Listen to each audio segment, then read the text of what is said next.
Welcome back to the Coalition 936 podcast. My name is JP Heath, and we have a very special guest from the prevention community just down the road.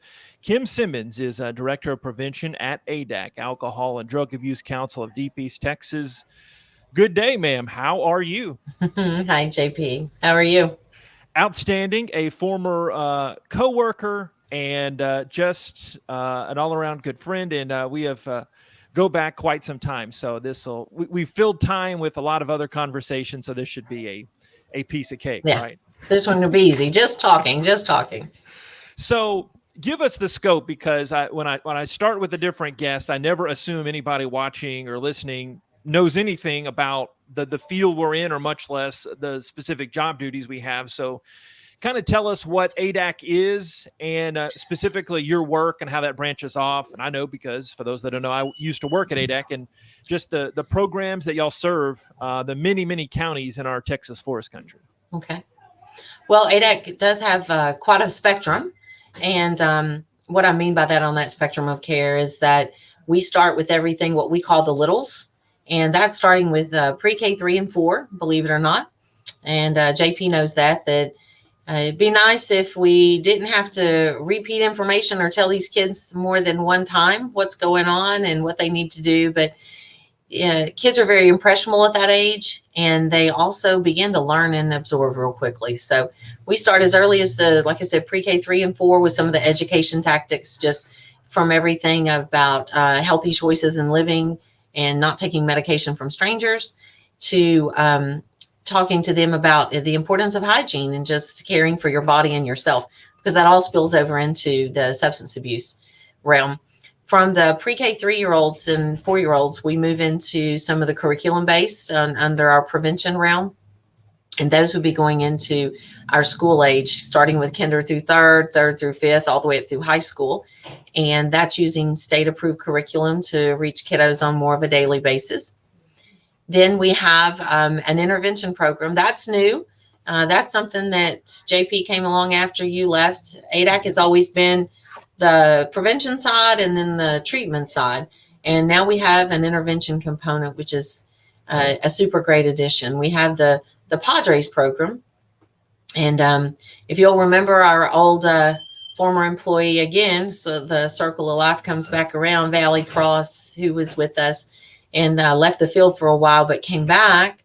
Valley is running that program, and that is reaching some of our men and women who are experiencing some substance abuse related issues and their families. And so it's a true intervention piece. What's nice about that is that these staff have been able to reach these families, and they're doing some really good work with connecting with them and case management with them. And it's not just delivering the material or planting the seed and setting the pace with them, but actually getting involved with what their everyday needs are, and actually being able to transport them to places and do some fun activities and rebuild families for them. And then there's the other end of the spectrum, which is the treatment end. And that is for our adults and our youth who may be experiencing more than just use or first-time use, and they found themselves in addiction and need help with that. And we have counselors set aside that can help with that. And we have recovery coaches that are now pulling alongside them to aid in their treatment and make that a more successful transition. You know, Kim, rumor has it that we have Leo the Lion coming out on the podcast sometime soon. So we're going to do something in the fall. That's generally when ADAC, and I know the party department, if it's still of the current setting like it was when I was there, y'all are really busy around Red Ribbon Week, and that's, I know, coming up. But just in general, wanted to get to back to school tips. Like with most schools already going back by the time as we're recording this, what are some overall back to school tips for parents? Because I'm sure that's most of the audience that's watching and listening, just kind of easing into the school year again. Any from the prevention side that you can give them? Well, I think with our adults who are having school age children, one of the biggest things to do is talk and communicate. We have we know that parents are the biggest deterrent, And so a parent who's disapproving of drug use tends to be one of the best reasons for kids not to use. My parents will kill me is still a great excuse for kids not to use.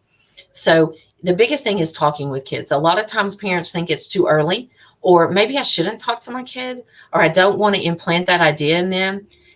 We understand it's a delicate balance with that, but find that balance. Don't just avoid it because it is not. Statistics are everywhere, everywhere. And that is one statistic that has not wavered throughout the many years of me being here at ADAC that I've ever seen. And that is that if you take time with those kids and parents who talk to their kids, kids are more apt to come to their parents for things and for that input. So particularly coming off of our COVID scenario that we're in, right? These kids have been at home, and so their exposure has been at home or down the street. Now they're going back to a school setting. So parents need to realize that we as parents have got to ramp up not just our education game again, but we've got to ramp up our parent game here. And we've got to realize they're about to be exposed to many more kids every day. If there was a drug-free school out there, I'd have my kid in it. The reality is there's drugs everywhere in every community. And we've got to begin that conversation with our kids to say, what is it that you do know? And what are your fears? And that's a real safe way to start that conversation with your kiddo. Just ask them, what are you hearing at school? And what do you think? Or what do you know? Or what do you want to know about? And let them tell you. That's an easy way for us not to give them too much information, but just to hear from them, maybe some of the things they're hearing. And then as parents, we've got to put on our best game face, because we don't, when they tell us something where maybe we're not prepared to hear, or we think, wow, I had no idea they were hearing that. We kind of got to get our poker face on and say, okay, let's talk about that. And then we would secretly call our friend or our spouse and say, oh my goodness, let me tell you. Can you believe this? Yeah. Can you believe this one? We also have to realize that these kids, even at a very, very young age, they're exposed to a lot of social media and our blessing of the internet and the World Wide Web. And while there's so much knowledge and great things there, there's also a lot of negativity, and there's a lot of education that goes on there. So that's what we're up against as parents. I mean, I'm speaking as a parent right now. That's what we're up against with these, with our kiddos. And so we've got to be up with them on these things, and we've got to ask them all the questions and start prompting that discussion. If we prompt that discussion now, when there's not a problem, or when they're just curious and they want to know, they're more likely to have that discussion with us later when it may be something a little bit more critical. You mentioned something a minute or so ago that really stuck with me. It gave me a memory of when I was working with y'all. I was at a school, not to be named. And again, like you said, it happens every town. Mm-hmm. But a girl had to have been, when I was working with the younger kids, a girl comes up to me and said, and this, it's almost, I get choked up thinking about this, but it's really why we do what we do. But a girl said, yeah, when my grandma drinks a lot, she hits me. Oh, wow. And I'm like, oh my gosh, like take for granted a lot of the things that happen, but you want to prevent a lot of that stuff. And that gets me to my next question about alcohol at the home. And you mentioned about COVID. I'm just wondering, have you seen, or do you know any local data, because y'all farm a lot of data too, like just what message to parents that do have alcohol at home? Because I know that's probably one of the substance trends that is staying steady over the years since we were in high school, that kids are underage drinking. So how do you handle that with alcohol and underage drinking, but this time where a lot of more people are at home? So I guess several prongs question there and what you said. One thing, how do we handle that at home, is the awareness. You've got to know if you choose to have it, and we're not trying to go in and mandate and deal with adults drinking. Once you become of legal age and you're using a legal substance in your home, that's a choice, and that's something that adults do. We've got enough that we can tackle with prevention with these kiddos. But with adults, if we could tell you to monitor the alcohol that's within your home. So if you have a liquor cabinet, or you keep alcohol products in your refrigerator, keep an eye. And if you notice that, if you start noticing that there's more missing, if you start noticing that bottles are moved around or things look different, there's got to be an accountability. Much like anything that a kid, an underage person could get to that could be of some danger in your home, we don't think twice about, oh my goodness, put up a rat poison or something that could get to a kid. We don't think twice about being cautious with guns in our home. Mm-hmm. But we sometimes will take a legal substance like alcohol and we leave that very frivolously laying around, or we put that in the hands of them without even thinking about the danger of that. We do know, like with anything, the earlier you start at something, the better you are at it. Parents understand this from an education standpoint. We don't wait until they're your junior year in high school to start prepping their minds for college. I know here in East Texas, and you can appreciate this one, JP, the old sports guy here, you cannot start somebody their senior year and hope that they acquire the skills they need to be a college athlete or to go on and do something. I mean, we've got our kids prepped and starting at 5 years old, headed into AAU leagues and going to these training camps and all these kinds of things, very, very young. We now look at 10-year-old kids and think, oh, if they haven't started, then they're behind the curve. Well, you've got to think with parents, we need to think in the same capacity. We've got to train them now, and we've got to get them used to what we expect of them. And then you've also got to think in the same concept. If you begin to teach them early with education and with sports, we know the earlier somebody starts at something, the better they are at it. And I hate to use that analogy in thinking of it, but if for a parent in your mind, think of that. The earlier a child starts using substances, the more likely they are to be good at that. They're going to build a tolerance to that. They're going to know how to hide it. They're going to do all the things. Statistics tell us that if we can keep a child from drinking until they're 18, until they're 21, until they're 25, you'll see those percentages start going down, down, down, down. If you've got a child that starts drinking at 12 and 14, the likelihood that they will continue to drink or develop problematic drinking is higher than those kids that we can sustain and keep from drinking at a later age. So I would tell parents on that pronged question you asked, one, be aware of the alcohol that's at home. And two, be aware with COVID. We're seeing some light right now at the tunnel, that schools are ramping back up and we're doing things, but kids have spent a lot of time at home. And should we continue in this trend and we go back to any kind of virtual status, our kids are spending more time back quarantined or isolated at home, then those are times parents have to put their guards up a little more. They're not at school 8 hours a day where there's not access to that. Now they're sitting at home and they're looking at challenges that are online. They're looking at what friends are doing, and you're dealing with kids being bored, kids being willing to experiment, all kinds of issues that come into play that aren't in play when they're in school all day. Yeah, isn't the most recent data 15? I think even with the vaping numbers, I remember, and then alcohol, the average age of use still initiation is 15. That's why vaping's been so alarming. That local data, from what I remember, so I'm not going to challenge you on that. For some reason, JP, 12 is sticking out with alcohol in some minds, but that may be the national level. Yeah. But yeah, so for parents who are looking at, well, my kids aren't even 16, they're not driving around yet. You need to look at that much earlier. And then some of the average age of first use, we do know 11 and 12-year-old range is not too early for that, which blows my mind as a mom which the girls are older, but Miles is 10. And as a parent, I think, no, we're not going to be drinking this next year. And that's not something any parent wants. But the reality of that is that you've got some young age of kids being exposed or experimenting with something. Hard to believe little Miles is 10. That's crazy. 10 years old. Crazy. I know.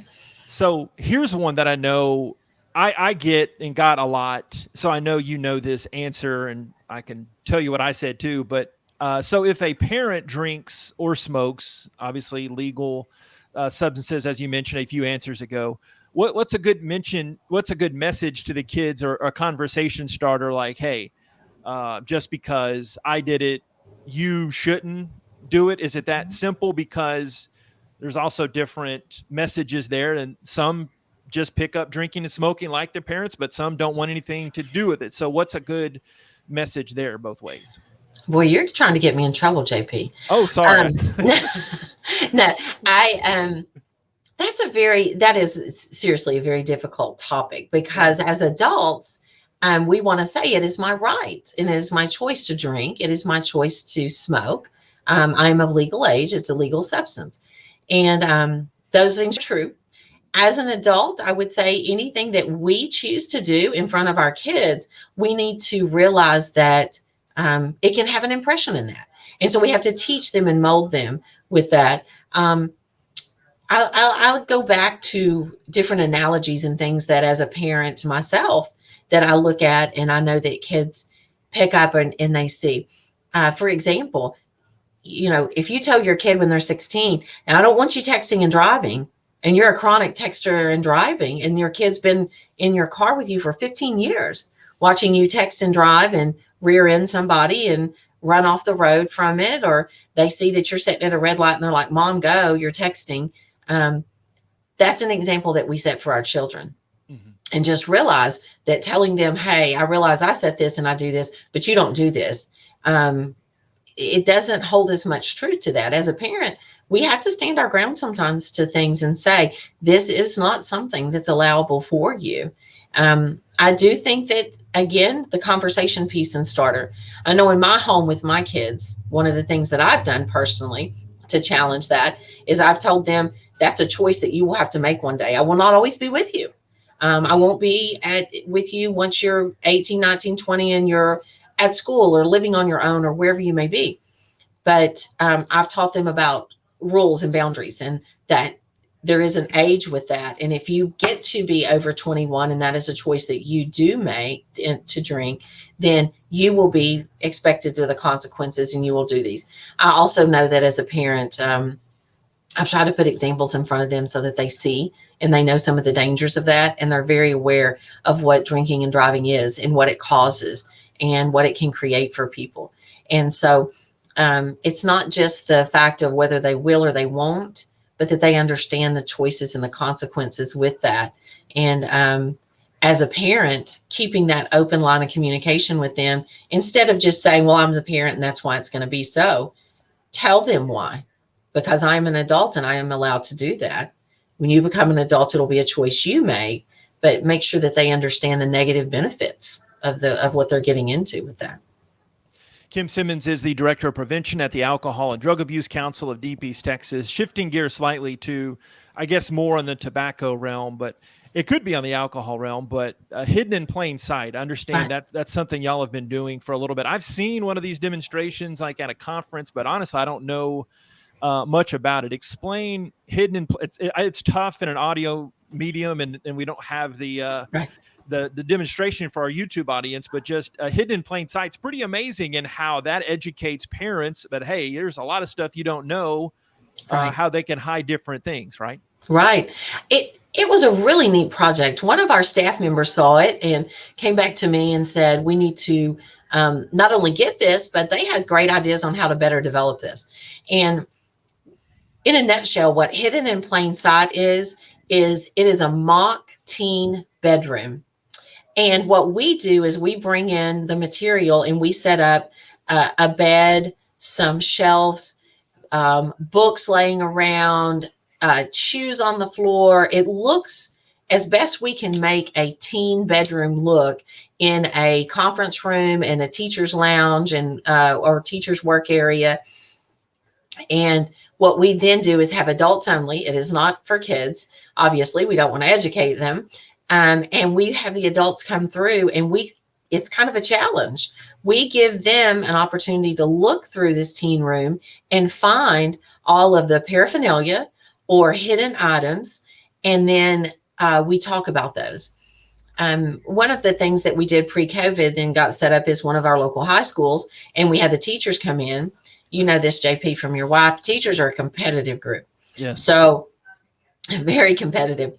So we set up, and there were about 6 rotations of teachers that came in, and they decided they were going to name their teams and make it a challenge to see who could find the most hidden items. And so the name of the project, Hidden in Plain Sight, would be, as busy parents, we may walk through our room and say, how's everything going? And we look around the room and it looks like a messy teenager's room with a laptop on the table, on the bed, and nothing looks out of sort and out of pocket. And there's drugs everywhere. So there are things that you can purchase online. There are things that you can, items you can purchase in the store and hollow out and do things with a little bit of adaptation that the kids can do. And it's a perfect place to hide a little bit of weed, to put some alcohol in. And it's just another education piece to parents to say, stay on top of things, be aware, and take a look at what they have. We offer that to businesses who might want to do something for their employers, their employees. And we can do it on a school campus, anywhere. We don't do it at community functions or event, again, for kids to come through and see that. We don't want to further educate them. But it's just another great tool to reach the community and educate a lot of parents as to what they're dealing with. Some of these, I think as parents, if we are, particularly if we're a first-time parent or our oldest kid is hitting these years, parenting's a hard job, and it's an ever-changing job, and it's one that we get just by having a child, and we don't even have to have a prerequisite for it or anything. And you get this kiddo, and they're yours, and good luck. And it's up to us to stay on top of that, and that's challenging when you're a working parent and you're trying to do what you can for your kiddos and running around. So we're trying to just do everything we can to educate our parents and keep them armed and ready to talk to these kids, so that when things do come up, they're aware, and these things don't catch them by surprise. Obviously, for our teachers, it's a great tool for even the classroom, even though it's a mock bedroom. When they see these devices and the things that the drugs and alcohol can be hidden in, then they, as teachers, can look at that in the classroom as well. So sticking with the parental theme, I'll turn it back to you. Like, you love me asking those tough questions. Here's an easy one. Okay. Since you've been a member of the board at the coalition for a long time, and you've had now your second daughter going through the DrugFree AllStars, getting started this school year, still going back to Miles. And I told Madeline this, and she hated hearing it. I told her like 7 times, like, I remember you, and you were this anyway. Right. But talk from the parents' perspective of DrugFree AllStars, and you've got maybe the most unique because you've been on the board too, and now seeing 2 kiddos go through it. Just what you've seen, the benefits of DrugFree AllStars, and just the coalition's kind of role in the community tied with what ADAC's role in the community is. There's another multi-pronged question for you, Kim. Right. Go. Well, let me just say, I am so impressed with, you didn't ask about this portion, but what Abby did. So Madeline, yes, I have 2 daughters. One of them is now at SFA, and one of them's a senior this year. And when my oldest daughter, Madeline, was a DrugFree AllStar, it was in the height of COVID, and we were at home. And so what Abby was able to do that year, I just kept commending her, and I commended her at board meetings, and I still commend her. She's the best, yeah. Oh my gosh, the things that she was able to get these kids connected with. I had prepared Madeline, honestly. I said, look, it's a great program. You're not going to get as much benefit out of it this year because there's simply not going to be as much for you guys to do. And I don't know if it was looking for opportunity through COVID, but in my opinion, honestly, I think Madeline had a more enriched year than even some of our pre-COVID years, because I think a lot of them, when there was opportunity to do, boy, they were clinging on to things to do. And so what I saw was the participation was great. As a parent, I love the idea that my children get to see other children from, or I should say young adults. They'll be like, Mom, we're not children. But that they get to see other young adults from all of these other campus schools that have the same stance as them. And I don't know if you community members, and we're going to have thousands of people view this. So, of course. Yeah. Yes. So all these people who are going to view this, if you ever get an opportunity to talk to Abby or Sharon or anybody over there about AllStars and hear some of the stories that these young people have a passion. Many of them have a family member who's used substances. They've had loss in their own family due to substances. They've had friends who have lost their lives due to drinking and driving. They have a real reason for choosing not to use or to drink. And I'm so excited for our young people to be involved with programs like the AllStars, because it gives them a platform, it gives them a connection. But also, these kids, I think the world we're living in, being unique, and being accepting of where people are and who people are. And it's just making the stigma of this even easier. And I like that, because now we can have young people that stand up and say, that's not me. I just don't drink, or I don't use drugs. And that's okay. People are okay with other people standing on their own and making their own decision. And it's not as much of a large crowd peer pressure type of scenario as I think that we've dealt with in, I'm aging myself in old past, but 20, 30 years ago as we were dealing with things. So, but the DrugFree All-Star program is phenomenal at connecting these kids to community opportunities and seeing why it's important and what are the, just what ways they can connect in the community and give back to their schools. It's, honestly, as a parent, I believe it gives so much more than the realm of, the substance abuse in, because it teaches them service. And I can't say enough good things about the program. And having experienced the program as a parent versus being on the board and seeing the program highlighted in completely different perspective, and it was a new angle. And I'm so thankful that I've gotten that chance, and looking forward to what McKenna's going to do this year. I know Abby has already got him some things on the calendar, so it's a great program. Well, Kim, you're the best. We just pick up where we left off, and like you've referenced my other job. For those that don't know, I'm in broadcasting, and what we have is like demo reels. Like if you want to do another sport, or if you try to get another job. So you have just had a great demo reel for y'all's new podcast. I think you should host it every week.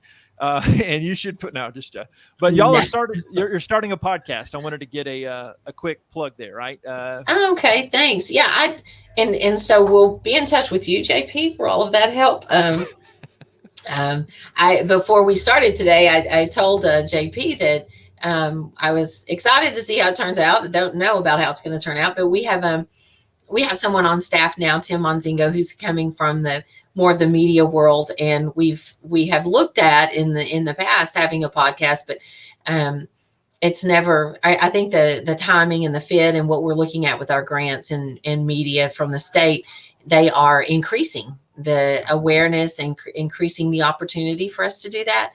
And so now having Tim on board and him having some background in some of those things, that's something that somebody like Tim, who's much more like JP, not myself. If I start running the podcast, you guys run. But we're excited to be able to do that and see how that goes as well. Great talking to you as always. Keep up the great work, and hey, talk to you soon. Okay. Okay. Thanks, JP. That's Kim Simmons, Director of Prevention at the Alcohol and Drug Abuse Council.